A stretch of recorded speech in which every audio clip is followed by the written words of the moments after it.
అందరికీ ప్రభుత్వ వందనాలు తెలుస్తున్నాం. అందరు బాగున్నారు కదండి. గొప్ప మేలు చేసి మనల్ని ఇప్పుడు స్వచ్ఛంగా నిలబెట్టి మరొక మాసం మనం ప్రవేశింపజేశాడు. ఆయనకు నిజంగా హృదయపూర్వకంగా సన్నతించిన బతులై ఉన్నాం. అందరు కలిసి ఒకసారి స్థుతి చేద్దాం. పరదేశంలో ఈ రీతిగా ఆరోగ్యం నుంచి, ఆయుష్ నుంచి, మంచి ఉద్యోగాల నుంచి, కుటుంబాలతో పాటు యవన కాలంలో ఉన్న బిడ్డలు ఆత్మ జీవితాన్ని కాపాడుకోండి. మన కుటుంబ పోషణలో నమ్మకంగా పనిచేసుకోవడానికి వచ్చిన ఇటు స్థితిని బట్టి దేవునికి ఘనత మహిమ ప్రభావం కలుగు కాక. ప్రాముఖ్యంగా సిద్ధపడ్డ కార్యక్రమంలో చేరొచ్చిన అందరికీ ఇటు మనసు ఇచ్చిన దేవునికి హృదయపూర్వక వందనాలు. రేపటి ప్రభుత్వ సంస్కారాలకి వాక్య ప్రకారంగా మనం సిద్ధపడడానికి మంచి ఆలోచన సంఘంలో వినిపించగానే ప్రకటించగానే దానికి ఏకీభవించి చేరొచ్చిన అందరికీ హృదయపూర్వక వందనాలు. గతించిన దినాలు సేవకుల హృదయపూర్వకంగా ఆవేదన తెలియజేస్తూ ఒక మంచి మాట మాట్లాడే గ్రూపులో అందరూ విన్నారు అని అనుకుంటున్నాను. మరి నిజమే పిల్లలు, ఆయన సన్నిధిని మించింది, ఆయన సాహసం మించింది ఇంకా ఏదీ లేదు పిల్లలు. అది నిజంగా గుర్తెరిగితే ఆయన సన్నిధికి ఎక్కువగా అందించడానికి మనం సిద్ధపడతాం పిల్లలు. మన పనుల భారం బట్టి కొన్నిసార్లు రాలేకపోతాం. అది ఏదేమైనప్పుడు కూడా అవకాశం ఉన్నప్పుడు తప్పకుండా సాహసం పాల్గొనడానికి ప్రయత్నం చేయండి. ప్రాముఖ్యంగా రేపటి ప్రభుత్వ సంస్కార ఆరాధన నిమిత్తము ఈరోజు ఈ రీతి మనకు తోడుకొని ఉన్న పిల్లల ప్రభు బల్ల అని మనం మాట్లాడుతూ ఉంటాం పిల్లలు. ప్రభు బల్ల సంస్కారాలు. ప్రభు బల్లలో ఏమేమి ఉంటాయండి? ప్రభు బల్లలో ఏమేమి ఉంటాయి? ప్రభు యొక్క శరీరానికి సాదృశ్యం ఉన్న రొట్టె, ప్రభు యొక్క రక్తానికి సాదృశ్యమైన ద్రాక్షరసం. ఇలా మాట్లాడుతున్న మనము మన ఆధ్యాత్మిక జీవితంలో ఎన్నో మాటలు మనం వింటూ ఉన్నాం. వాక్యానికి సంబంధించిన మాటలు, కొన్ని మాటల పర్సనల్లో లోతన విషయాలు ఆలోచించినప్పుడు కొన్ని విషయాలు మనకు అర్థమవుతూ ఉంటాయి పిల్లలు. ఈరోజు కూడా కొంత సమయాన్ని, 1 గంట సమయాన్ని మన వాక్యం చేసుకుని ముందుకెళ్తాం పిల్లలు. మాలకి గ్రంథం 3వ అధ్యాయం 10వ వచనం చదువుకొని ముందుకెళ్ళాం పిల్లలు. మాలకి గ్రంథము 3వ అధ్యాయం 10వ వచనం. నా మందిరంలో ఆహారం ఉండనట్లు 10వ భాగమంతయు మీరు నా మందిరపు నిధిలోనికి తీసుకొని రండి అంటున్న పిల్లలు. సరిపోతుంది. ఇశ్రాయేలు కాలంలో పిల్లల పాత నిబంధన కాలంలో ప్రతి దాంట్లో కూడా ప్రాముఖ్యమైన విషయం ఏంటంటే 10th పార్ట్ అనే విషయం మనం ఎక్కువగా వింటూ ఉంటాం. దశమ భాగం అనే భాగం అందరూ విన్నారు కదా పిల్లలు. దశమ భాగం అంటే మనకు వచ్చిన దాంట్లో మనకు వచ్చే రాబడిలో ఒక 10వ భాగాన్ని తీసి ఆయన సన్నిధికి సమర్పించేవారు. ప్రాముఖ్యంగా చెప్పాలంటే అల్నాడు ఇశ్రాయేలుకున్న యూదులకున్న ప్రాముఖ్యమైన స్థలం ఏదైనా ఉందంటే యెరూషలేము దేవాలయం పిల్లలు. వారికి వచ్చే పంటలోనైనా ప్రతి దాంట్లో జీతభత్యాల్లో అయినా ఏది దాంట్లో అయినా కానీ 10వ భాగాన్ని తీసుకుని వచ్చేవాడు. అది గొర్రెల్లోనే కానీ పశువులు కానీ దేంట్లో అయినా కానీ వారికి ఏదైతే వస్తుందో దాంట్లో ఒక 10వ భాగాన్ని శ్రేష్టమైంది దేవుని సన్నిధికి తీసుకుని వచ్చేవారు పిల్లలు. అలాంటి స్థితి ఇశ్రాయేలుకు ఉండేది, యూదులకు ఉండేది. అది కాలక్రమేణా నేటి క్రైస్తవ సమాజంలో కూడా కనబడుతుంది. పాత నిబంధనకు ముగింపు భాగంలో ఒక మంచి మాట మాట్లాడుతున్న మాట ఏంటంటే, నా మందిరంలో ఆహారం ఉండనట్లు 10వ భాగం అంతయు మీరు నా మందిరపు నిధిలోనికి తీసుకురండి. అంటే వారికి చెప్తున్న నిబంధన ఒక మంచి మాట, ఆజ్ఞాపూర్వక మాట ఏంటంటే, మీకు వచ్చే దాంట్లో 10వ వంతు భాగాన్ని నా మందిరానికి తీసుకొని రండి అంటాడు. దేని కొరకు తీసుకొని రమ్మంటున్నాడు? మందిరంలో ఏముండాలంట? మందిరంలో ఏముండాలంట? ఆహారం ఉండాలంటే పిల్లలు. దేవుని సన్నిధిలో మందిరంలో ఆహారం ఉండాలంటే పిల్లలు. ఇందాక మనం మాట మాట్లాడుతున్నాం, బల్లలో ఏముంటుందన్నాం? ద్రాక్షరసము, రొట్టె. ఆయన ప్రభు యొక్క శరీరము, ఆయన యొక్క రక్తము. దానికి సాదృశ్యమైంది బల్లలో ఉంటుంది. ఈ బల్లలో ద్రాక్షరసం ఉంది, అలాగే ఆయన యొక్క రొట్టె శరీరం ఉంది, ఆయన రక్తం సాదృశ్యం ద్రాక్షరసం ఉంది. ఈ 2 భాగాలు మన బల్లలో కనబడుతూ ఉంటే మరి ఇది ఉంది కదా, ఇది ఉన్నప్పుడు మళ్ళీ మందిరంలో ఆహారం ఉండున్నట్లు దాని యొక్క దశమ భాగాన్ని, మీ అందరి యొక్క దశమ భాగాన్ని, ఇజ్రాయేల్ యొక్క దశమ భాగాన్ని మందిరంలోకి తీసుకొని రమ్మంటాడు. అంటే 2 భాగాలు మనకు వేరేగా అర్థమవుతుంది. ఒకటి మందిరంలో ఏముండాలంట? ఆహారం ఉండాలంట. అలాగే భోజనపు బల్ల దగ్గర, మన దగ్గర మనం తినే భోజన బల్లలో మనకి నేటి క్రైస్తవ సమాజానికి, యావత్ ప్రపంచ క్రైస్తవ సమాజానికి ప్రాముఖ్యమైన 2 ఒకటి రొట్టె, ద్రాక్షరసం. ఎందుకు ప్రాముఖ్యం అంటున్నా అంటే, ఆయన శరీరం తినువాడే నిత్యశీలం గలవాడు, ఆయన రక్తాన్ని త్రాగువాడే నిత్యశీలం. ఇవి 2 చేసిన వాడినే అంత్య దినం ఏమన్నాడు? నేను లేపుతున్నాను. అంటే దీన్ని మించిన ప్రాముఖ్యమైనది నిజంగా ఏది లేదన్నట్టుగా కనబడుతుంది. మన అర్పణలు, దశమ భాగాలు, భోజనాలు ఇవన్నీ కూడా పక్కన పెడుతూ ఉంటే, మన యాగాలు, ప్రార్థన పడకుండా అంటే ప్రాముఖ్యమైనది ఏదైనా ఉందంటే ప్రభు యొక్క శరీరము, ఆయన యొక్క రక్తం. నిజంగా దానికే ప్రాధాన్యత ఉంది.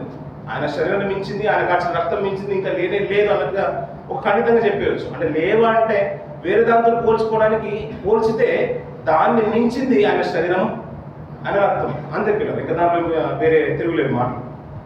అందుకనే మాట అంటే, మీ ఎన్నైనా చేయండి కానీ నా శరీరాన్ని తిని నా రక్తం త్రాగువాడే నిత్యశివం గలవాడు అన్నాడు. అంటే నిత్యము జీవించేస్తావు ఏం తింటే అంటే ఆయన శరీరాన్ని ఆయన రక్తాన్ని పానం చేయవాడు.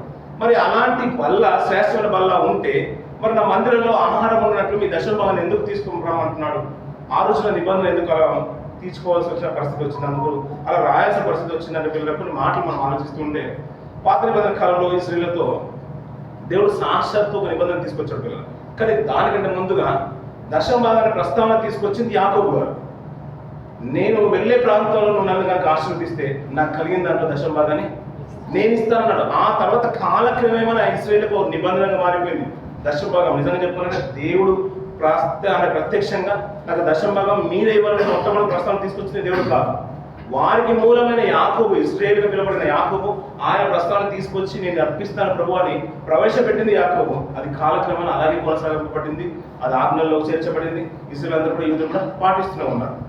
అంటే శ్రేష్టమైనది ఏదైనా ఉందంటే ఇశ్రాయేలు ఆ రోజుల్లో కలిగిన దాంట్లో నుంచి శ్రేష్టమైన ధనాన్ని మందిరానికి తీసుకుని వచ్చేవారు పిల్లలు. ఎందుకు మందిరంలో భోజనాలు ఉండాలంటే పిల్లలు ఆ రోజుల్లో యెరూషలేము దేవాలయంలో అనేకులు విశ్రాంతి దినమున ఏమీ వండుకునేవారు కాదు పిల్లలు, ఏమీ వండుకునేవారు. కానీ ఇంకొకటి ఏంటంటే మందిరం చూడగానే ఆ రోజున కడుబీదలు మొదలుకుని భిక్షాటం ఎత్తుకునే ప్రతి ఒక్క భిక్షగాడికి మందిరాన్ని చూడగానే ఒకటి అనిపించింది. ఏంటంటే మందిరంలోకి వెళ్తే నాకు సమృద్ధి అయిన ఆహ్వానం దొరుకుతుంది, కడుపు నిండా నేను తిని రావచ్చు అనే ఒక సంతృప్తితోని ఆశతో వెళ్ళేవారు పిల్లలు.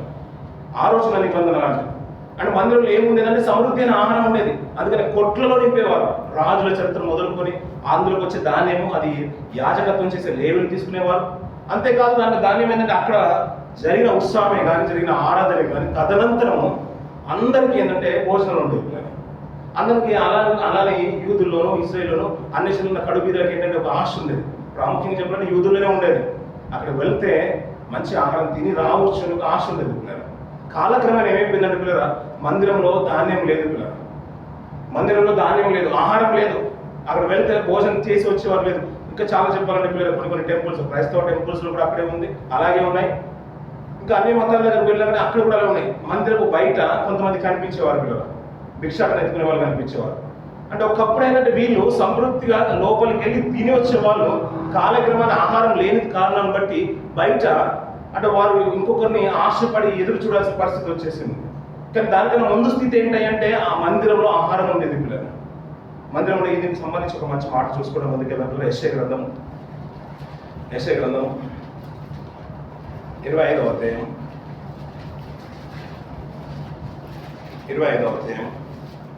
6వ వచనం నుంచి కొన్ని మాటలు మనం చూద్దాం పిల్లలు. ఈ పర్వతం మీద సమస్త జనుల నిమిత్తము క్రొవ్విన వాటితో విందు చేయను, ద్రాక్షరసముతో విందు చేయను, మూలుగు గల క్రొవ్విన వాటితో విందు చేయను, మడి మీద నిర్మలమైన ద్రాక్షరసముతో విందు చేయను. సరిపోతుంది పిల్లలు. ఇప్పుడు మాట అంటే చూస్తున్నారు లేదో గమనిస్తున్నారు లేదో కానీ చివరిలో ప్రతి వచనానికి ఆ లైన్లో చివరిలో విందు చేయను అంటున్నాడు పిల్లలు. అక్కడ మాట్లాడుకున్న మాట ఏంటంటే నా మందిరంలో ఏముండాలి? ఆహారం ఉండాలి. అంటే వచ్చే వారికి భోజనం తిని వెళ్ళిపోయే రీతిగా ఆహారం తీసుకొని మీరు రండి. అప్పుడు గుర్తుంచుకోండి పిల్లలు. మనం అంటాం చూసిన పిల్లలు కార్యక్రమం తదనంతరము ప్రేమ విందు ఉండు అంటారు పిల్లలు. నిజంగా చెప్పాలంటే పిల్లల విందు భోజనం రెండు ఆకలి తీర్చేవైనా భోజనాలైనా విందుకు భోజనానికి చాలా తేడా ఉంది. భోజనము మనం తిని తృప్తి పడేది అంతే పిల్లల, మన ఆకలిని తీర్చేది.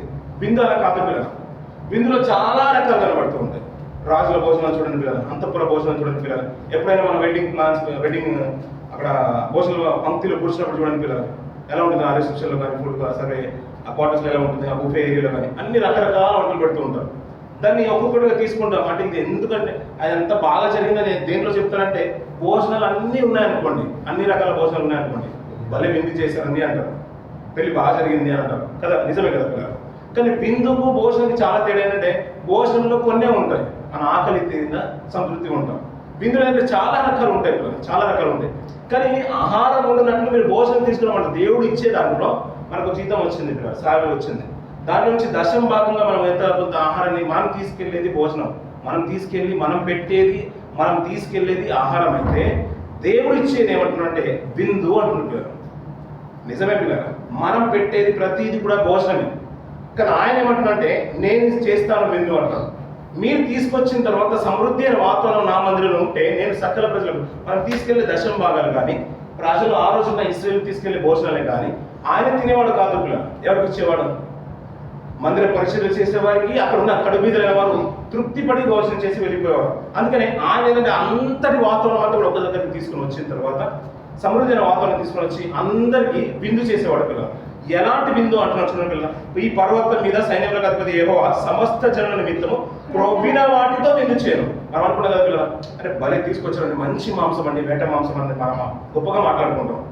మంచి మాంసంతో విందు చేస్తారంట, మట్టి మీద ద్రాక్ష రసంతో విందు చేస్తారంట. ఇప్పుడు మనకు ఈ విందులో రెండే కనబడుతుంది, మంచి మాంసం కనబడుతుంది, ద్రాక్ష రసం కనబడుతుంది. అంటే ద్రాక్ష రసం ఉంది, మాంసం ఉందంటే ఆ విందుకు ఎదురులేదు పిల్లలు, అది గొప్ప విందు. అందుకని కానా అనే ఊరిలో పెళ్లి విందు జరిగిందంట. ఆ పెళ్లి విందులో ఎవరున్నారు అక్కడ? యేసులో ఉన్నారు. అక్కడ కనిపించిన మొట్టమొదటి ప్రాముఖ్యమైన విషయం ఏంటంటే ద్రాక్ష రసం. అంటే ద్రాక్ష రసం ఎక్కడైతే పోయబడుతుందో అది మంచి విందు, అంటే మంచి గొప్ప విందు అని ప్రజల్లో నానుడు ఎక్కువగా ఉంది. అలాగే ప్రభు చేసే విషయం, అంటే దేవుడైన యెహోవా చేసే విందు ఎలాంటంటే క్రొవ్విన మాంసంతో విందు చేస్తారంట. అలాగే ద్రాక్ష రసము, శ్రేష్టమైన ద్రాక్ష రసము ఇచ్చి నేను విందు చేస్తాను అంటారు. మన పెళ్లిళ్ళలో శ్రేష్టమైనది ఏది కనబడుతుంది? 4 రకాలు ఎక్కువ అనుకుంటారు, భలే పెట్టేస్తారండి అంటారు పెళ్లిళ్ళలో, అంతే కదా పిల్లలు. ఇవి శ్రేష్టమైన చూడగానే మంచి విందండి, గొప్ప విందని అంటాం. కానీ ఆయన చేసే విందులో ఇవి 2 ప్రాముఖ్యంగా కనబడుతున్నాయి. ఇంకా కొన్ని ప్రాముఖ్యమైన విషయాలు కనబడుతున్నాయి. చూడపిల్లలు, విందు చేయను, కింది మాట 7వ వచనం, సమస్త జనముల మీద ముఖములను కప్పుచున్న ముసుగును, సమస్త జనముల మీద పరచబడిన తెరను ఈ పర్వతం మీద ఆయన తీసివేయను అంట పిల్లలు. ఆయన కప్పుచున్న ముసుగును తీసివేస్తున్నాడు ఆ విందులో. ఆ ముసుగును తీసేసిన తర్వాత కిందికి ఏమంటున్నమాట? తెరను ఆ పర్వతం మీద ఆయన తీసివేయబడను, మరెన్నడూ ఉండకుండా మరణమును ఆయన మృంగివేయను. ప్రభువైన యెహోవా ప్రతివాని ముఖం మీద బాష్ప బిందులను తుడిచివేయను, భూమి మీద ఉన్న తన జనుల నిందను తీసివేయను అంట పిల్లలు. ఆయన చేసే విందులో అంట అంటే శ్రేష్టమైనదే ఇస్తున్నాడు, క్రొవ్విన మాంసాన్ని ఇస్తున్నాడు, అలాగే ద్రాక్షరసం కూడా ఇస్తున్నాడు, అది గొప్పది అన్నాడు, విందు చేస్తున్నాడు. తన కొరతందు అంటే ఏది ఉండదు, ఇది అయిపోయిందంటే అనే సమస్య ఉండదు, అది సమృద్ధిగానే చేస్తాను. కానీ ఆ విందులో ఇంకా ప్రత్యేకమైన స్థానం ఇస్తున్నాడు. మీ కన్నిటి భాష విందులన్నీ కూడా నేను తుడిచివేస్తాను అంటున్నాడు పిల్లలు. అలాగే భూమి మీద ఉన్న చెరువులందరి మీద ఒక నిందను కూడా నేను తొలగిస్తాను అంటున్నాడు పిల్లలు. ఇది ఇలా వస్తున్న ముందుకు వెళ్దాం పిల్లలు. హెచ్కేల్ గ్రంథంలో ఒక మంచి మాట మాట్లాడుతుంటాడు.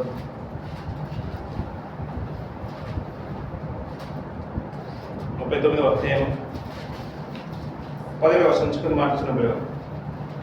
39వ అధ్యాయం 10వ వచనం.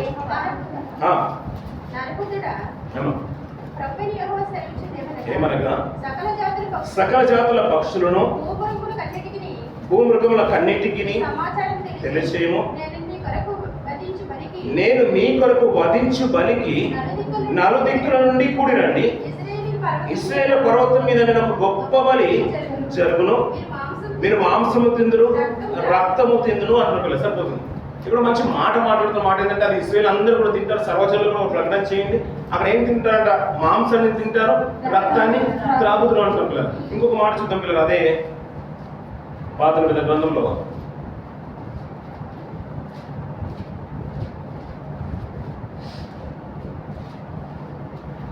జెఫన్యా గ్రంథం 1వ అధ్యాయం 7వ వచనం చూడండి పిల్లలు. జెఫన్యా గ్రంథం 1వ అధ్యాయం 7వ వచనం. ప్రభువైన యెహోవా దినము సమీపమాయెను, ఆయన బలి ఒకటి సిద్ధపరిచి ఉన్నాడు, తాను పిలిచిన వారిని ఆయన ప్రతిష్ఠించి ఉన్నాడు. సరిపోతుంది. అదే మాట ప్రస్తుతం తీసుకొస్తూ, అయ్యా నేను బలిని సిద్ధపరిచాను, ఆ బలి తీసుకున్న రోజున, అర్పించిన రోజున అది క్రొవ్వినది, శ్రేష్టమైంది, అంతేకాదు అది రక్తంతో మీరు పానం చేయదురు. ఆ విందు ఏంటంటే మామూలు భోజనంతో పోల్చింది కాదు, అది గొప్ప విందు అంటున్నాడు. ఎక్కడయ్యా అంటే పర్వతం మీద నేను అర్పిస్తాను అన్నాడు. ఆ అర్పించిన రోజున ప్రతివాని బాష్ప బిందులు, ముఖం మీద బాష్ప బిందులు అన్ని కూడా తుడిచివేయబడుతున్నాయి. అలాగే వారికి ఉన్న తెరను నేను, ముసుగును నేను తీసివేస్తాను, భూమి మీద వారి మీద ఒక నిందను కూడా నేను తొలగిస్తాను అంటున్నాడు. అది గొప్పది అంటున్నాడు. అలాగే హెచ్కేల్ కూడా మాట్లాడుతున్నాడు, నేను బలిని సిద్ధపరచున్నాడు, అది పర్వతం మీద నేను అర్పిస్తాను. ఇక్కడ కూడా మాట్లాడుతున్న మాట ఏంటంటే నేను దినాన్ని సమీపమాయను, ఆయన బలి ఒకటి సిద్ధపరుచున్నాడు, తాను పిలిచిన వారిని ఆయన ప్రతిష్ఠించున్నాడు అంటారు. దాంట్లో ఒక భాగాన్ని ప్రత్యేకంగా బయటకు తీసుకొస్తూ నేను వారిని నాకంటూ ప్రతిష్ఠించుకుంటాను అంటారు కదా. కొన్ని వెడ్డింగ్స్ కానీ, కొన్ని ఫంక్షన్ కానీ, కొన్ని మీటింగ్స్ కానీ, కంపెనీ ఫంక్షన్స్ కానీ చూడండి పిల్లలు, ఐడి కార్డు లేని ఎంట్రీ దొరకదు. కొన్ని పిల్లలు పాస్ ఉండాలి. వారందరూ భోజనకు వెళ్ళినా కానీ మనం అందులోకి వెళ్ళలేము. ఎందుకంటే వారికంటూ ఒక పాస్ ఉంటేనే లోపలికి వెళ్ళగలుగుతాం. ఇంటి దగ్గర కూడా కొన్ని విఐపి మీటింగ్స్ కానీ, కొన్ని పొలిటికల్ మీటింగ్స్ కానీ మనం చూస్తూ ఉంటాం. దాంట్లో వెళ్ళాలంటే వారికి ముందుగానే మనకు ఒక ఇన్విటేషన్ కార్డు రావాలి. వారు నా వారు అని ప్రతిష్ఠించారు. అందులో ఎవరు పాల్గొంటారంటే ఈ కార్డు ఉన్నవారే, ఈ ఎంట్రీ పాస్ ఉన్నవారే పాల్గొంటారంట పిల్లలు. ఈ విందులో కూడా ఒక ప్రధానమైన స్థానాన్ని తీసుకొస్తున్నారు పిల్లలు. ఈ విందు ఎవరు పాల్గొంటారంటే ఆయన సమాజం, ఆయన దేవుడు అని గుర్తిరిగిన వారు పాల్గొంటారంట. అది ఎలాంటిది అంటున్నాడు? క్రొవింది అంటున్నాడు, శ్రేష్టమైంది అంటున్నాడు, అది గొప్ప విందు అంటున్నాడు. అది ఎలాంటి నిర్ణయాలు తీసుకోబడుతుంటే ఆ దినాన ప్రతి వారి ముఖం మీద భాష బిడ్డలను నేను గుర్చివేస్తాను, ఎన్నడూ ఉండకుండా మరణాన్ని నేను మింగివేస్తాను, అంతేకాదు వారికి ఉన్న నిందను కూడా నేను తొలగించి నేను ప్రతిష్ఠించుకుంటాను అన్న పిల్లలు. ఆలోచించండి పిల్లలు, మన సంఘంలో మంచి మాట మాట్లాడతాం. ప్రభు బలలో పాల్గొన్న వారు బాప్తిసం తీసుకున్న వారే ఉండాలి అంటాం, అంతే కదండి. బాప్తిసం తీసుకున్న వారే ఉండాలి. ఇంకొక మాట, ఇంకా పల్లెటూళ్ళకి అయితే మనం గ్రామాలకు వెళ్తూ ఉంటే గత రాత్రి కాలంలో సిద్ధపడే కార్యక్రమాలు పాల్గొన్న వారే ప్రభు సంస్కార ఆరాధనలో పాల్గొనాలి అంటారు పిల్లలు. ఇంకా ఖండితంగా చెప్తుంటారు. అంటే దాన్ని బట్టైనా సాహసంకి వస్తారేమో. అంటే దీంట్లో పాల్గొనాలంటే ఒక సిద్ధపాటు ఉండాలి. ఇంకా దానికి అర్హతమైన స్థానం ఏంటంటే ప్రభువును ఆయన రక్షకుడుగా మనం అంగీకరించి ఉండాలి. అలా అంగీకరించి ప్రభు వాళ్ళను పుచ్చుకునే వారిని దేవుడు ఏమంటే ప్రతిష్ఠించుకుంటున్నాడంట. ఏమంటే వారికి ఒక నింద ఉండేది. ఇంతకాలం మేము పాపులము తండ్రి అని ఒక నింద ఉండేది. మేము అన్యజనులం అనేవారు. ఈ లోకంలో అనేకుల చేత వెలివేయబడిన వారము. సంఘంలో ఆలయాలు కూడా అర్హమైన స్థానం లేక వీధి బయటనే, గేటు బయటనే ఉండి దేవుని కొరకు ఎదురు చూసేవారు, వారు ఏమైనా ఇస్తారేమో అని. అలాంటి స్థానాన్ని, అలాంటి నిందను తొలగించి మందిరంలోకి మనం ఆహ్వానించి అక్కడ ఒక మంచి స్థానం ఇస్తున్నాడు. ఏంటంటే పరిశుద్ధమైన యాజక సమూహానికి ఇస్తున్నాడు. ఇప్పుడు ఇక్కడ నుంచి మీరు ఏంటంటే అంటే అన్యులు కాదు, అంటే వెలివేయబడిన వారు కాదు, మీరు పాపం చేసిన వారు ఎంతటి నరాంతకుడైన ప్రభువు ఒక రక్షకుడు అంగీకరించి బాప్తిసం పొందుకున్న తర్వాత మీకున్న నిందను నేను తొలగించేసి ఒక పరిశుద్ధమైన స్థానాన్ని నేను ప్రతిష్ఠించుకుంటున్నాను, మీరు నా సొత్తు అంటున్నాడు. ఆ రోజు ప్రభు యేసు శిలువ మరణం పొందిన రోజున అదే జరిగిన తీరును మనకు జ్ఞాపకం చేసుకుంటే అవన్నీ కూడా మనకు తెరను చింపేసిన విభాగం మనకు కనబడుతూ ఉంటుంది, తెరను తొలగించినట్టుగా మనకు కనబడుతూ ఉంటుంది. వీరందరినీ కూడా ఎక్కడైతే దేవాలయంలో గొప్పగా బలులు జరిపించబడాయో, ఎక్కడైతే అన్ని కూడా సమర్పించబడిన తర్వాత తినడానికి కూడా నోచుకున్న స్థితి వచ్చిందో అలాంటి వారిని సైతం దేవుడు ఏమంటే మీరు ఒకప్పుడు వెలివేయబడినా కానీ దేవుని సమాజంగా కూడుకోకుండా కూడకుండా ఉన్నా కానీ లోకంలో ఉన్నప్పటికీ కూడా ఒకవేళ ప్రభుని అంగీకరించి నా సన్నిధిని వచ్చి ఆశ కలిగి ఉంటే ప్రభును రక్షకుడు అంగీకరించండి. బాప్తిసం తీసుకున్న తర్వాత ప్రభు బల్లాన్ని సమీపించడానికి మీరు ఇష్టంతో వచ్చినట్లయితే మీకు రొప్పింది పెడతానన్నాడు. మనం అనుకుంటాం కదా పిల్లలు మటన్ పెడితేనే మంచిది అనుకుంటాం. ఇంకా బాగా ఎక్కడైతే క్యాబల్ మీట్ పెట్టేసిన అనుకుంటే పెద్ద విందు అనుకుంటారు, గొప్ప విందు అనుకుంటారు. వారి స్థాయిని బట్టి బక్రీద్ విందులు మనకు జరుగుతూ ఉంటాయి, ఇంకా గొప్పగా జరుగుతుంది. కానీ ప్రపంచంలో నేటికి ఇంకా మన ప్రభు పెట్టిన దానికంటే ఇంకా శ్రేష్టమైనది ఏమీ లేదని పిల్లలు. అందుకని ఆయన ఒక శరీరాన్ని మనకు సమర్పిస్తున్నాడు పిల్లలు. అంతకంటే ఆయన శరీరం కంటే శ్రేష్టమైన ఈ లోపల భూమిని ఇంకా చరిత్రలో కనబడలేదు పిల్లలు. ఇంకా రానున్న కాలంలో కూడా అది దొరకదు.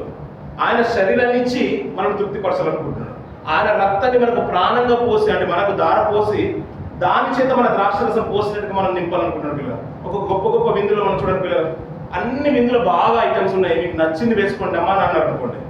మనం ఏం చేస్తాం పిల్లలు, మన కన్నులకు ఏది బాగుంటుందో దాన్ని చూస్ చేసుకొని మరీ మనం వేసుకుంటాం, అది తింటాం. ఇది బాగుందండి, ఇది కొద్ది బాగాలేదని దీన్ని పక్కన పెట్టి మళ్ళీ ఇంకొక దానికోసం వెళ్తాం. కానీ మన దగ్గర బల్లలో ఉన్నవి రెండే పిల్లలు, ఆయనకు పరిశుద్ధమైన శరీరం, ఆయన పరిశుద్ధమైన రక్తం. దీంట్లో ఇంకా ఆప్షన్ అంటే ఏం లేదు. కానీ ఒక విందులో చూడండి పిల్లలు, మన కళ్ళకి ఏది ఇంపుగా ఉంటుందో దాన్నే వేసుకుని తిని తృప్తి పొందుతాం. కానీ ఇక్కడ ఏంటంటే తీసుకునేది చిన్నదైనా కానీ మన శరీరం అంతా కూడా ఏం కలుగుతుందంటే తృప్తి కలుగుతుంది పిల్లలు. మన ఆత్మ కూడా ఏం కలుగుతుంది, సంతృప్తి కలుగుతుంది. నిజమే, ఇది చిన్నదైనా కానీ రాక్షసం కొద్దిదైనా కానీ అది విరిచి పుచ్చుకోగానే సంతృప్తి అంటే శరీరం అంతా కూడా ఎలా ఉంటుందంటే సంతృప్తిగా ఉంటుంది. ఇంకా లోటు అంటే ఇది ఉండదు పిల్లలు. మన భోజనం, విందు భోజనం బయట చూడండి పిల్లలు, మన విందు అనుకుంటాం కదా, విందు కాదు అది భోజనాలు. కానీ దేవుడు ఇచ్చేది ఏంటంటే విందు అంటున్నాడు. ఇవి రెండే ఉంటాయి. ఇంకా శ్రేష్టమైనది రొప్పింది, ఇంకా అది పరిశుద్ధుల యొక్క శరీరంతో పోల్చబడింది, ఆయన పరిశుద్ధుల రక్తంతో పోల్చబడింది. నువ్వు పరిశుద్ధుల యొక్క రక్తాన్ని తాగుతున్నావు, పరిశుద్ధుల యొక్క శరీరం పుచ్చుకుంటావు కదా, అది పుచ్చుకోగానే నీకు ఎలా ఉంటుందంటే ఇంకా నాకు లోటు అంటే అయ్యో ఇంకా కొద్ది ఇస్తే బాగుందని అనిపించింది, దాంతో నేను తృప్తి చెందాల్సిందే. అలాంటి ఫీలింగ్ వస్తుందా లేదా మీకు? నిజంగా వస్తుంది పిల్లలు. మనస్ఫూర్తిగా మనం తీసుకున్నప్పుడు మనం ఏంటంటే మనం ఆతురపడం, నేను ఇంకా కొద్దిగా ఎక్కువ ఇస్తే బాగుంటుండే అని అనిపించదు. ఎంతైతే వస్తుందో దాన్ని తిని ఎలా భావిస్తామంటే మనం నిజంగా మనస్ఫూర్తిగా మనం ఆలోచించినట్లయితే అది ఇంతే ఉన్నా కానీ పెద్ద విందు భోజనం తిన్నట్టుగా మనం ఫీల్ అవుతాం పిల్లలు. ఆయన అర్పించింది విందు భోజనం అంటున్నారు పిల్లలు. ఇంకా క్రొవ్వింది, ఇంకా లోపల కనబడిన మేకలు కనిపించదు, పొట్టేలు కనిపించదు, ఎద్దులు కనిపించదు. దానికంటే గొప్పది నరమాతుడిగా వచ్చిన ఆయన శరీరం, పరిశుద్ధులైన శరీరాన్ని మనం పుచ్చుకుంటాం కదా పిల్లలు. ఆయన శరీరంతో పోలుస్తూ ఒక మంచి మాట మాట్లాడతారు చూడండి పిల్లలు. యోహాను గ్రంథం, కొత్త నిబంధనలో యోహాను గ్రంథం అంటాడు 6వ అధ్యాయం. నేను ముంచేస్తాను పిల్లలు కొద్ది మాట సమయంలోనే. 6వ అధ్యాయం 53వ వర్షం నుంచి కొన్ని మాటలు చూడండి పిల్లలు. 6వ అధ్యాయం. యేసు ఇట్లను, మీరు మనుష్య కుమారుని శరీరం తిని ఆయన రక్తము త్రాగితేనే కానీ మీలో మీరు జీవము కలవారు కారు. నా శరీరము తిని నా రక్తము త్రాగువానే నిత్య జీవం గలవాడు. అంత్య దినమున నేను వారిని లేపుదును. నా శరీరము నిజమైన ఆహారమును, నా రక్తము నిజమైన పానమునై ఉన్నది అంటే సరిపోతున్నాం. ఇప్పుడు మార్చుకున్న పిల్లలు, ఆయన ప్రభు అయిన యేసు గారు ఏ రోజు అర్పింపబడ్డాడు? ఆయన భూమి మీద శరీరధారిగా వచ్చిన రోజున ఏ రోజు బలయ్యాడు? మన బాగా తెలిసిన మాట కదా. ఏ రోజు శిలువను ఇక్కడ ఆయన అంటే నేను రోజు అనట్లేదు కానీ, అంటే ఆ రోజు ఏం స్పెషాలిటీ ఉందా యూదులకు, ఇజ్రాయేల్కి? ఏమన్నా పస్కా పండుగ రోజున, పస్కా బలి రోజున ప్రభువు అర్పింపబడ్డాడు పిల్లలు. అంటే పస్కా బలి ఎలా ఉండదో మనం ఒకసారి స్మరణ తెచ్చుకుందాం పిల్లలు. అంటే ఆ రోజు పస్కా బలిని భుజించిన తర్వాత, పస్కా యొక్క బలిని భుజించిన తర్వాత, ఆహారాన్ని భుజించిన తర్వాత ప్రభు కూడా అదే అంటాడు కదా, మీతో పస్కా బలిని, పస్కా ఆహారాన్ని నేను ఇష్టపడుతున్నాను, మనకు ఒక గదిని సిద్ధపరచమంటాడు. ఆ రోజు బలి అయింది. పస్కా బలి ఏదైతే అర్పింపబడుతుందో అదే రోజున మన ప్రభు అయిన సాక్షాత్తు పస్కా బలిగా వధింపబడ్డాడు పిల్లలు. పస్కా బలి చేదుకూరతో ఉండేది, అంతే కదండి, చేదుకూరతో ఉండేది. ఆ రోజు కొత్త నిబంధన కాలంలో ప్రభు యేసు వచ్చే వరకు కూడా చేదుకూరతోనే ఉండేది. ఇంకా పస్కా అంటేనే చేదు, తినే విధానము పరిగె నడుము కట్టుకునే తినాల్సింది. ఆ రోజు ఎలాగైతే ఇజ్రాయేల్ తిన్నారో, ఈ ఐగుప్తులో ఉన్నప్పుడు తిన్నారో, బయటకు వచ్చినప్పుడు తిన్నారో, అక్కడ నుంచి ప్రభు యేసు వచ్చే వరకు కూడా అలాంటి నిబంధనే జరుగుతుంది పస్కా పండుగ అంటే. అంటే ఎందుకయ్యా అంటే అది సింబాలిక్గా చూపిస్తున్నాడు. ఒకప్పుడు ఏంటంటే ఐగుప్తులో నుంచి మేము వచ్చేసాం, కఠిన శ్రమలు వచ్చేసి అది చేదునే ఆహారంగా వారు భుజిస్తున్నారు పిల్లలు. కానీ సాక్షాత్తు అలాంటి నిబంధనలు సాక్షాత్తు శిష్యులతో సాక్షాత్తు ప్రభు యేసు గారే ఆ నిబంధనను మారుస్తున్నాడు. ఎలా అంటే, ఇగో నేను బల్లను పుచ్చుకోండి, ఇది నా శరీరము, ఇది నా రక్తము, పానం చేయండి అంటున్నాడు. అంతే కదా. కొత్త నిబంధనలు ముగింపులో ప్రభు యేసు చెప్తున్న మాట ఏంటంటే, ఆయన ఒక రొట్టెని ఎత్తుకొని కృతజ్ఞతాస్తుతులు చెల్లించి, ఇది మీ కొరకు అర్పింపబడబోవు నా శరీరము అన్నాడు, ఇది మీ కొరకు చెందింపబడుతున్న నిబంధన రక్తము అన్నాడు. అంటే అంతవరకు నా బలి ఏంటయ్యా అంటే, ఆహారం ఏంటయ్యా అంటే చేదు ఆహారం. చేదు ఆహారం పుచ్చుకోవాల్సిన యూదులు, ఇశ్రాయేలు, కానీ ప్రభు యేసు చేస్తున్న విధానం అంతా కూడా శిష్యులకు కొత్తగా అనిపిస్తుంది. ఇదేంటంటే నిబంధనని మార్చేస్తుండని కొత్తగా ఆలోచించేశారు. అంటే అంతవరకు ఉన్నదంతా కూడా వేరే అయిపోతుంది. ప్రభు యొక్క కొత్త నిబంధన అంటే ఆయన శిలువ యాగం కంటే ముందుగానే శిష్యులకు నేర్పించేస్తున్నాడు. అయ్యా ఇవి ఇక్కడ నుంచి తినబోయేది పస్కా బలి కాదు, ఆ బలికి సాదృశ్యమయ్యా, నాకు సాదృశ్యంగా అది ఉంది. ఇప్పుడు నా శరీరాన్ని, నా రక్తాన్ని మీరు పానం చేయబోతున్నాను. అది చేదుది కాదు, ఇది శ్రేష్టమైనది. ఇంకా యుగాలు వెతికినా, తరతరాలు వెతికినా ఇంతటి శ్రేష్టమైనది ఇంకా మీకు దొరకదు. దీన్ని తింటేనే నిత్య జీవం గలవాడు అంటున్నాడు. ఇది నా శరీరము, ఇది నా రక్తము, నన్ను పానం చేయండి. ఇంకా మాట్లాడిన నా శరీరం తిని నా రక్తం త్రాగువాడే నిత్య జీవం గలవాడు. అంత్య దినం నేను వాడిని లేపుదును. నా శరీరము నిజమైన ఆహారము, నాకు రక్తము నిజమైన పానమునై ఉన్నది. అంతవరకు ఉన్నది నిజమైన ఆహారం కాదంటారు. మరి ఇప్పుడు ఆయన మాట ఒత్తించి మరి మాట్లాడుతున్న మాట ఏంటంటే, ఒత్తు పెట్టి మాట్లాడుతున్న మాట అంటే, నా శరీరము నిజమైన ఆహారం. అంతకుముందు పస్కా ఆహారం భుజించలేదు వారు, దానికి సాదృశ్యం ఉంది. అంటే శరీరానికి సాదృశ్యం, నిజమైన ఆహారం కాదా, నిజమైన ఆహారం కాదు అది. వారు భుజించింది పశువు యొక్క ఆహారాన్ని భుజించేశారు, పశువు యొక్క మాంసాన్ని భుజించేశారు. కానీ ఇక్కడ నుంచి ఏంటంటే శ్రేష్టమైనది, నిజమైనది ఇప్పుడు వచ్చేసింది. ఇక మీరు పస్కా పండుగను ఆచరించాల్సిన అవసరం లేదు. ఇప్పుడు పస్కా పండుగ ఆచరిస్తే, మీరు బలి చేస్తే పుచ్చుకోవాల్సింది ఏంటయ్యా అంటే, ఇగో నా శరీరాన్ని మీరు పుచ్చుకోవాలి. దానికి సాదృశ్యమైన ఇన్నేళ్ళు మీరు చేసేసారు. ఇక్కడ నుంచి కొత్త నిబంధన, నా శరీరాన్ని మీరు పుచ్చుకోండి, ఇది నిజమైన ఆహారము అంటున్నాడు. ఇది నిజమైన ద్రాక్షరసం అన్నట్టుగా చెప్తున్నాడు. ఎందుకంటే ఇంతవరకు మీరు ద్రాక్షరసం తాగారు, ఇక్కడ నుంచి మీరు తాగేది నా రక్తాన్ని మీరు త్రాగబోతారు అంటున్నారు పిల్లలు. నిజంగా చూడండి పిల్లలు, ఒకప్పుడు మన హాస్పిటల్ ప్రతిసారి జ్ఞాపకం చేస్తూనే ఉన్నది మాట. మన హాస్పిటల్ ఉన్నప్పుడు, ఎందుకయ్యా మీరు హాస్పిటల్ అడ్మిట్ అయ్యారంటే, బ్లడ్ సెల్స్ కొద్దిగా తక్కువ ఉన్నాయంట, అందుకని బ్లడ్ ఎక్కిస్తున్నారు అంటారు. అంతే కదండి. సర్జరీ కన్నా ముందు మన తల్లిలు డెలివరీ కంటే ముందు బ్లడ్ తక్కువైనప్పుడు కూడా అది కూడా పెద్ద ప్రాబ్లం. అమ్మ వచ్చే మంది నీకు డెలివరీ ఉంది, సిజరింగ్ కావచ్చు, అప్పుడైతే బ్లడ్ నీకు కంపల్సరీ కావాలన్నప్పుడు మంచి ప్రోటీన్ ఫుడ్ తీసుకోవడానికి ఇష్టపడుతుంటారు, ఫ్రూట్స్ అవన్నీ కూడా. తీరా సర్జరీ అయింది, ఏదైనా అయిందనుకోండి, బ్లడ్ సరిపోతుందంటే బ్లడ్ డెలివరీ అయిన తర్వాత కూడా బ్లడ్ ఎక్కిస్తుంటారు పిల్లలు, ఆపరేషన్ అయినా నార్మల్గా ఏదైనా సర్జరీ జరిగినా కానీ బ్లడ్ ఎక్కిస్తుంటారు పిల్లలు. అంతవరకు నీరసంగా కనిపించిన వారు బ్లడ్ ఎక్కించిన తర్వాత ఎలా ఉంటారు పిల్లలు? ఉత్సాహం కనపడుతుంటారు. ఇక అన్ని ఏదో పుంజుకున్నాం, అయిపోయింది, ఇక్కడ నుంచి నేను ప్రపంచాన్ని జయించేస్తాను, గుజరాత్ నాదే, నేను దున్నేస్తాను అన్నట్టుగా ఉంటుంది పిల్లలు. అంత రకాలంటే పిల్లలు అంత యాక్టివ్గా ఉంటాం కదా పిల్లలు, నిజమే కదా పిల్లలు. ప్రభు యొక్క శరీరాన్ని పుచ్చుకున్నప్పుడు ఎలాంటి తృప్తి కలుగుతుందో, ఆయన ఆ రక్తాన్ని త్రాగినప్పుడు కూడా అంతే తృప్తి కలుగుతుంది కదా పిల్లలు. మార్పు కూడా మనలో రావాలి పిల్లలు. ఎలా అయితే బాడీలో మన శరీరంలో రక్తం తక్కువైతే మనం ఇంకొక రక్తాన్ని ఎక్కించుకుంటూ ఎంత ఎనర్జెటిక్గా మనం బయటకు వచ్చి మనం పని చేసుకుంటామో, మన దైనందిక చర్యను కొనసాగిస్తామో, ప్రభు సంస్కారం 6 నెల రోజుల తర్వాత వచ్చిందంటే మళ్ళీ అది పుచ్చుకున్న తర్వాత ఎలా ఉండాలంటే మళ్ళీ వచ్చే నెలలు బల్లారా పుచ్చుకున్న వరకు అదే శక్తి అదే బలాన్ని పుంజుకున్నట్టుగా పనిచేసే రీతి ఉండాలి. ఇంకా కాలక్రమేణ గతించి సంవత్సరాల క్రితం మనం ఆలోచిస్తుంటే ప్రతి వారం ఇచ్చేవారంట పిల్లలు. ఎక్కడైనా మనం తప్పిపోతామేమో, మనం చేసే క్రియలు కనుక దూషణలు కనుక ఉంటే ఎక్కడైనా మరి ఇంకా వారు దేవునికి అయిష్టంగా బ్రతుకుతారేమో అని దీన్ని బట్టనే వారి పాపాలు శ్రమింపబడతాయని ప్రతిసారి బల్లెలో రొట్టె విషయంలో ఎడతెగగా ఉండేవారంట పిల్లలు. మనకు ఒక నెలకు ఒకసారి వస్తుంది కదా పిల్లలు, యథార్థమైన సిద్ధపడటం మనకు కావాల్సిందే పిల్లలు. మనస్ఫూర్తిగా ఆయన సన్నిధికి సిద్ధపడమంటున్నాడు. ఎలా సిద్ధపడాలంటే నేను పుచ్చుకోబోదు ఆయన శరీరం, నేను తాగేది ప్రభు యొక్క ఆయన రక్తాన్ని, నేను ద్రాక్షరసం తాగట్లేదు, నేను తాగేది సాక్షాత్తు ప్రభు యొక్క రక్తాన్ని తాగబోతున్నాను, ప్రభు యొక్క శరీరాన్ని నేను తినడానికి నేను ఇష్టపడుతున్నాను అని మనస్ఫూర్తిగా మనం సిద్ధపడాలి కదా. అప్పుడప్పుడు మనం అంటుంటాం కదా పెళ్లిలో, అమ్మ ఇప్పుడు అప్పుడప్పుడు వెనస్డే భోజనాలు పెడుతున్నాం ఇక్కడ, సండే కూడా పెడుతున్నాం అనుకోండి. అప్పుడప్పుడు సర్వసాధారణ పాత నిబంధన కాలంలో విశ్రాంతి దినాల్లో మనకు విందు ఉండేది పిల్లలు. అది భోజనం పెట్టేవాడు, అంటే భోజనం ఆయన పెట్టేవాడు విశ్రాంతి దినాలు. మనం తీసుకుపోయే భోజనాలన్నీ కూడా ఆయన విందుగా ప్రజలకు పెట్టేవాడు. సంతృప్తి అయిన భోజనం విందు చేసి అక్కడి నుంచి వచ్చేవారు పిల్లలు. మనం ఇప్పుడు అందరికీ భోజనం పెట్టిన తర్వాత ఎవరికి వచ్చిందా లేదా? సాంబార్ వచ్చిందా, పెరుగు వచ్చిందమ్మా, నీకు స్వీట్ వేసుకున్నారా, తర్వాత స్వీట్ వచ్చిందా, స్వీట్ కూడా వచ్చిందా, రసం వచ్చిందా, ఇవన్నీ అడిగేవారు. అంటే ఎవరికైనా రాకపోతే చెయ్యొద్దండి అనేవాళ్ళు. అలాగే పిల్లలు ప్రభు సంస్థ ఆరుదలు కూడా పిల్లలు పరిచారం చేసే వాళ్ళు ఎలాగైతే ఇక్కడ అందరికీ అడుగుతారు చూసారు పిల్లలు, మీకు అది వచ్చిందమ్మా, ఇది వచ్చిందా, మీరు వేసుకున్నారా లేదా అని అడుగుతారు.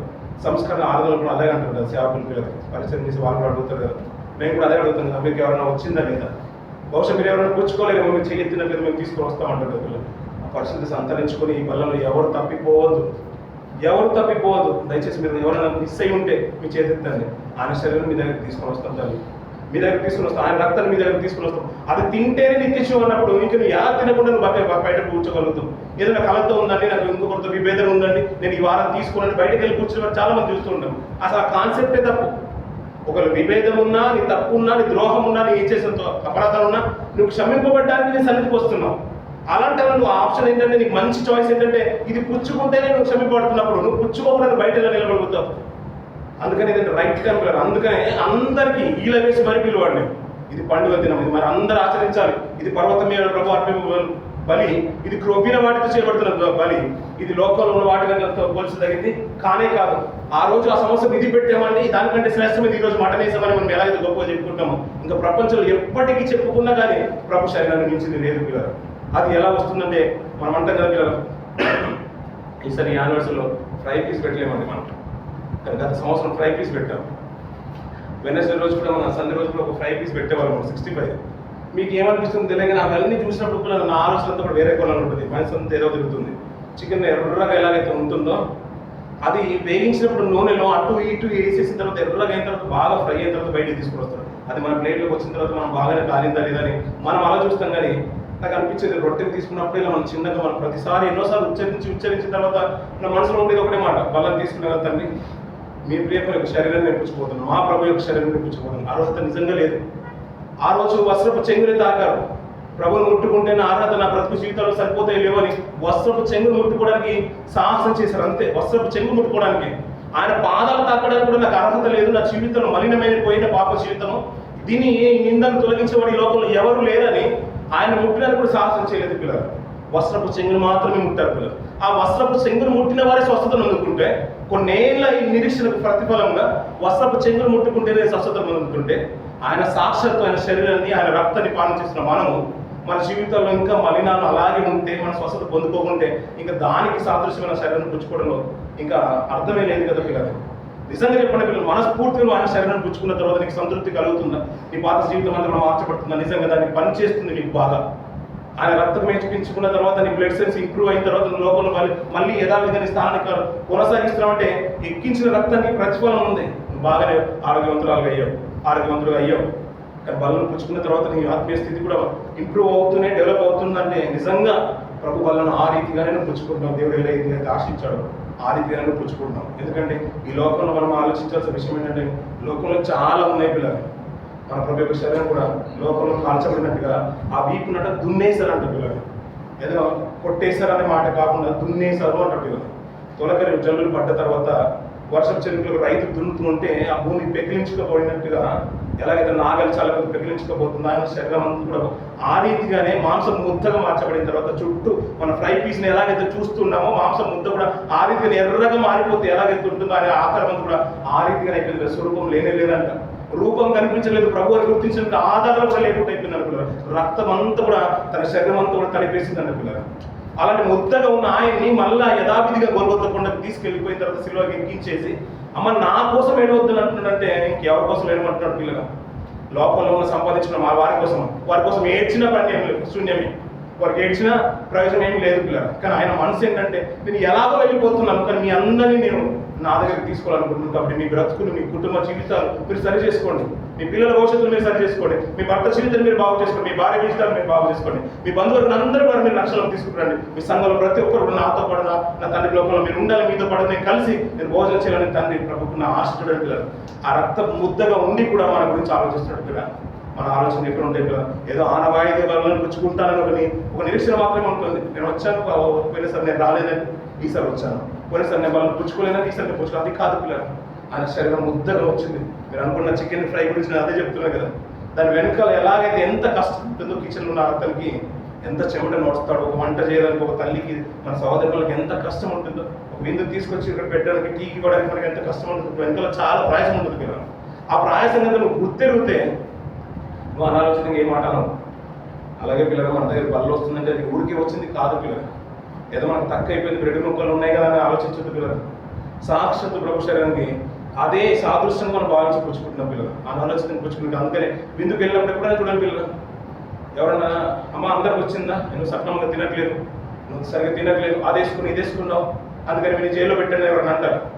ఇప్పుడు పాపం చేశారని ఎవరు అంటారు పిల్లలు విందులోకి వచ్చినప్పుడు. అని అంటారు మీరు విందుశాలకు వెళ్ళరు, ఎవరింటికి భోజనంకి వెళ్ళరు, మీరు తప్పు చేశారమ్మా, మీరు సాంబార్ వేసుకున్న తర్వాత పెరుగు వేసుకోవాల్సింది, మీరు పెరుగు ముందు వేసుకుని సాంబార్ వేసుకున్న ఎవరు గొడవ పెడతారు. లేదమ్మా మీరు మటన్తో తినట్లేదు, మీరు పప్పుతో తింటున్నారు, మీకు ఏమాత్రం కూడా ఎనర్జీ రాదు, విటమిన్స్ ఏమందరూ మీరు మంచి పద్ధతి కాదు, ఇది నేను మా పోలీస్ కంప్లైంట్ చేస్తే మనం అంటామా? ఒక మాట గుర్తుకొచ్చింది కదా, ఆయన శరీరాన్ని రక్తాన్ని పానం చేసేటప్పుడంట అయోగ్యంగా పానం చేస్తానంటే ఏమవుతారంట? ఆ మాట ఎప్పుడైనా చదవాలండి మన చరిత్రలో? ఎప్పుడైనా చదవరమ్మా? కొత్త నిబంధన ఉంటుంది, ఒక మాట చదవడం మరి. కొరింథీయుల రాసిన పత్రిక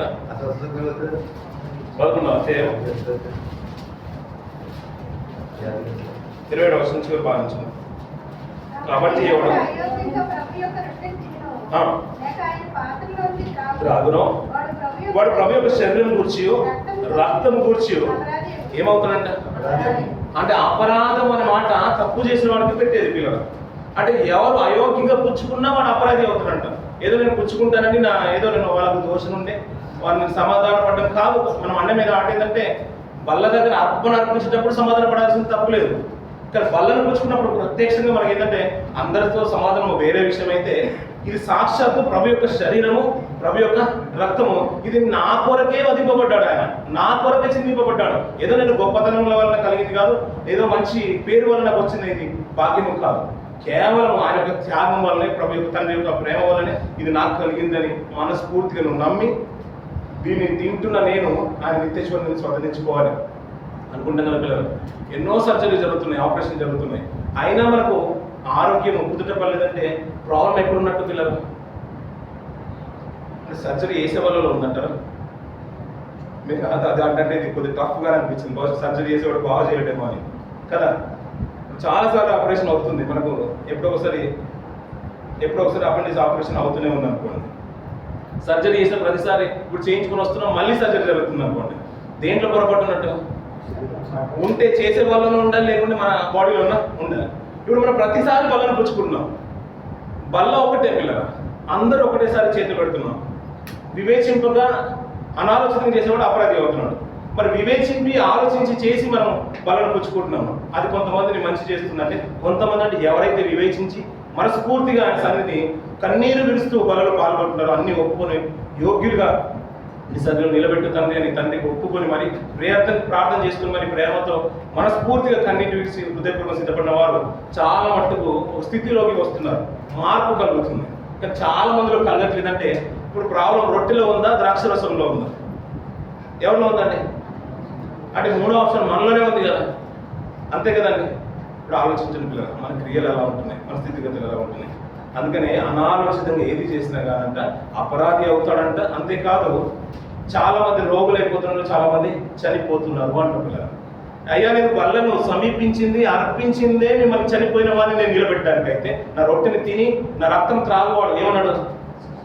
నిత్య జీవం గలవాడు. వాడిని అంత్య దినం నేను లేపుతున్నాను అంటే చనిపోయినా కానీ వాడిని నేను లేపుతానన్నాడు. ఒకవేళ అనాలోచితంగా మనం తింటేనంట, అనాలోచితంగా మనం త్రాగితేనంట చనిపోయిన స్థితిలోకి వెళ్ళిపోతామంట. అంటే అది వచ్చిందే మనం చనిపోయిన వాడిని బ్రతికించడానికి. అలాంటి మనం అంట వివేచింపగా అనాలోచితంగా కనుక బలలో పాల్గొంటేనంట నువ్వు తింటే చనిపోతావు అంటున్నాడు పిల్లలు. అందుకని ఎంత శ్రద్ధ ఉండాలి పిల్లలు, ఎంత వివేకం ఉండాలి, ఎంత పవిత్రత ఉండాలి, ఎంత నిజంగా నిర్దోషత్వం ఉండాలి. అందుకని ఆ యథార్థత కావాలన్నా, అశుద్ధమైన హృదయం కావాలన్నా అది మనకు కలిగేది కాదు పిల్లలు. ఆయనే శుద్ధత కలిగించేది. కేవలం ఆయన శిలో త్యాగం వల్లనే కలిగింది, ఆయన రక్తం వల్లనే కలిగింది, ఆయన మాటల వల్లనే మనకు పవిత్రత చేకూర్చబడుతుంది పిల్లలు. అందుకనే ఆయన ఎప్పుడు హృదయం దగ్గర ఉండే నా సన్నిధికి అని మీ సన్నిధిలోకి మీ హృదయంలోకి నేను రావాలని ఎప్పుడు తట్టుతూనే ఉన్న మాట మనం వింటూ ఉంటాం పిల్లలు. ఆయన దగ్గరే ఉండడం అనుకున్న పిల్లలు ఆహ్వానించడానికి ఎంతమంది సిద్ధంగా ఉన్నారు? ఈ సిద్ధపడ కార్యక్రమంలో తండ్రిని మన ప్రభుని మనం ఆహ్వానిద్దాం పిల్లలు. మరుసటి దినాన ప్రభు సంస్కార ఆరాధనలో పాల్గొనాలి. ఆయన శరీరాన్ని పవిత్రమైన చేతులతో పుచ్చుకోవాలంటే ఆ రోజు రక్తస్రావం కలిగిన స్త్రీని ప్రభుని ముట్టుకోవడానికి సాహసం చేయలేదు పిల్లలు. వస్త్రపు చెంగునే ముట్టుకుందంట. నీకు నాకు సాక్షాత్తు ఆయన శరీరాన్ని పుచ్చుకోవడానికి వస్తుంది. ఆయన రక్తాన్ని తాగడానికి అలాంటి అవకాశం వస్తుంది పిల్లలు. ఎంత గొప్ప గ్రేట్ ఆపర్చునిటీ అండి. ఇలాంటి భాగ్యం అందరికీ దక్కలేదు పాత నిబంధన కాలంలో, మనకు దక్కింది పిల్లలు. హృదయపూర్వకంగా ఆయన సన్నిధికి సిద్ధపడదాం పిల్లలు. ఆయన ప్రభుత్వ శరీరం పుచ్చుకోవడానికి, ఆయన రక్తాన్ని పానించడానికి సిద్ధపడదాం పిల్లలు. ఆయన కన్నీళ్లు విరుస్తూ మన హృదయపూర్వకంగా మన పాపలు ఒప్పుకుంటూ మన అతిక్రమాలు మన చేయని ఎన్నో స్థితిగతులు మనం చేయలేమనుకున్నా కానీ చేసేవి చాలా ఉంటాయి పిల్లలు. అది ఆయనకు మాత్రమే తెలుసు. మనకు తెలిసి తెలియని పాపలు సైతం మనం ఒప్పుకుంటూ ఆయన వాళ్ళకి సమర్పిద్దాం పిల్లలు. ఆయన గోజాడుతూ మన కన్నీటితో ఆయన పాదలు కడుగుతూ పశ్చాత్తాపంతో ఆయన బలం సమీపిద్దాం పిల్లలు. దావీదు అనుకున్నాడు ఒకటే, నేను రాజును కాకన్న ముందు అనేకులు నువ్వే రాజు అంటే నేను హెచ్చించుకోలేదు, నేను పొంగిపోలేదు. కానీ సౌలుని చంపితే సౌలు దొరికేశారు కదా, చంపి నువ్వే రాజు అన్నారు. నేను చంపితే అంతకున్నా నేను రాజును కాదనుకున్నాడు పిల్లలు. మంచి యథార్థత పిల్లలు. కానీ ఒకనొక స్థితిలో రాజుగా ఉన్నప్పుడు, రాజు కానప్పుడేమో అంత నీతి ఉంటే, రాజు అయిన తర్వాత బెత్షెబ భార్య బెత్షెబ అంటే అతని భర్తను ఊరియాను చంపించినప్పుడు ఏమంటున్నా అంటే ఈమె కోసం అతన్ని చంపించిన అప్పుడు ఆలోచన రాలేదు. అనవసరంగా నేను ఒక నీతిమంతుని నేను చంపుతున్నాను, ఇది పాపం అవుతుంది కదా అని ఆలోచన రాలేదు. ఎప్పుడైతే తెలుసుకున్నాడో పిల్లలు తనకు మనసు మామూలుగా లేదు పిల్లలు, కలిసి వేసింది అతన్ని. అందుకని ఆ కీర్తన మనం చదువుకున్నాం కదా, దాన్ని వివరించడానికి ఇంకా సమయం లేదు. కానీ అప్పుడు అనుకున్నాడు, నేను చాలు తండ్రి, నా నీతి నా యథార్థత నా భక్తి ఇంతకాలం నేను కాపాడుకున్నాను అనుకున్నాను, కానీ నేను కాపాడుకోలేదు. ఇలా పాపానికి నేను అవకాశం ఇచ్చినప్పుడు పవిత్రత నా దగ్గర ఉండదు, నువ్వు నా దగ్గర ఉండవు, నువ్వు శుద్ధమైన నువ్వు మనసు గలవాడి దగ్గర నువ్వు ఉంటావని నీ సన్నిధి నాకు దూరం చేయొద్దు, నీ పరిశుద్ధత నాకు ఎడవం చేయొద్దు. నీ పరిశుద్ధత లేని రోజు నేను బ్రతికినా అది శూన్యం. ఎందుకంటే ఇంతకాలం నువ్వు నడిపించింది నువ్వు, ఇక్కడ కూడా నడిపింపబోదు నువ్వు లేని విషయాలు నేను బ్రతకలేదని హృదయపూర్వక దేవాన్ని పరిశుద్ధమైన ఇస్సోపుతో నన్ను కడుగుమంటాడు. దేవా ఆ ఇస్సోపు కంటే శ్రేష్టమైన పరిశుద్ధం యొక్క రక్తం పిల్లలు మనకు ఉంది పిల్లలు. ఆయన పాదాలు పట్టుకుని పెట్టుకున్న పిల్లలు మనం కడిగి పవిత్రంగా నిలబెట్టడానికి ఆయన ఎల్లప్పుడూ సముద్రుడుగానే సిద్ధంగానే ఉన్నాడు. అందుకు నీవు నేను సిద్ధంగా ఉన్నామా లేదా ఈ రాత్రికాలంలో మనం విమర్శన చేసుకుని ఆయన సన్నిధికి సిద్ధపడదాం పిల్లలు. కొద్ది మాటలు దేవుడు దీవించి మన ఆత్మ జీవితంలో బలపరచుగా.